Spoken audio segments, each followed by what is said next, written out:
Le Discovery Sport qui s'annonce, Volvo en session artistique, Volkswagen et Audi à Wörthersee et enfin Ken Block à l'aveugle, c'est le sommaire de ce vendredi 30 mai 2014.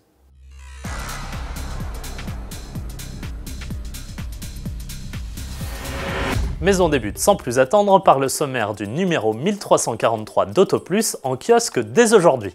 Et événement, nous vous révélons cette semaine le futur type de radar qui risque de sévir sur nos routes. Le radar double face, capable de flasher de face comme de dos. Côté essai, découvrez un grand comparatif pour savoir quelles sont les voitures les plus sûres. Équipement de sécurité, comportement, crash test, plus de 1000 véhicules ont été passés au crible. Tout ça et bien plus encore, c'est à retrouver dans le numéro 1343 en kiosque jusqu'au 6 juin et consultable à volonté sur l'application iPad AutoPlus HD. Rapide détour désormais chez Land Rover qui prend un peu d'avance sur 2015 en publiant la première image de son futur SUV, le Discovery Sport. Des feux fins à l'avant et à l'arrière, un pavillon flottant et des montants latéraux obliques.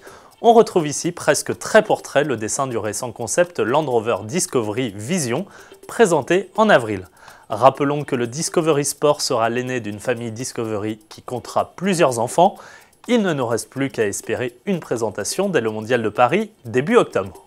Direction l'Autriche où se tient jusqu'au 31 mai le rassemblement de Wörthersee.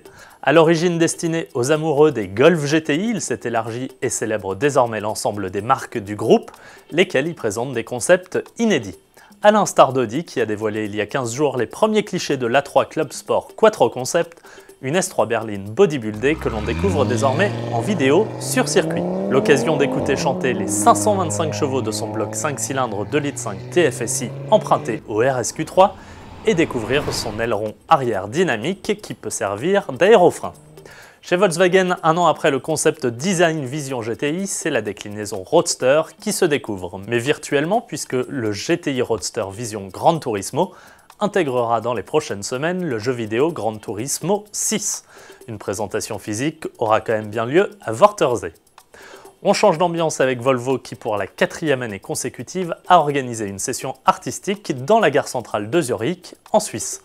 C'est en prenant des XC90 pour toile que des artistes graffeurs ont laissé libre cours à leur inspiration, à l'instar de l'Autrichien Nichos qui s'est amusé à disséquer le SUV en lui dessinant les entrailles.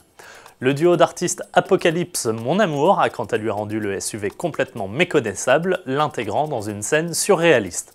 Enfin, le berlinois Bartek Elsner a lui personnifié le XC90 comme s'il était lui-même au volant.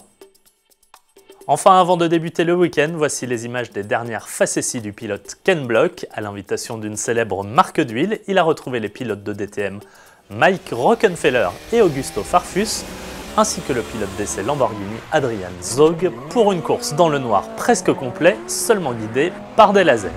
Merci à tous de nous avoir suivis, excellent week-end de l'Ascension et à lundi.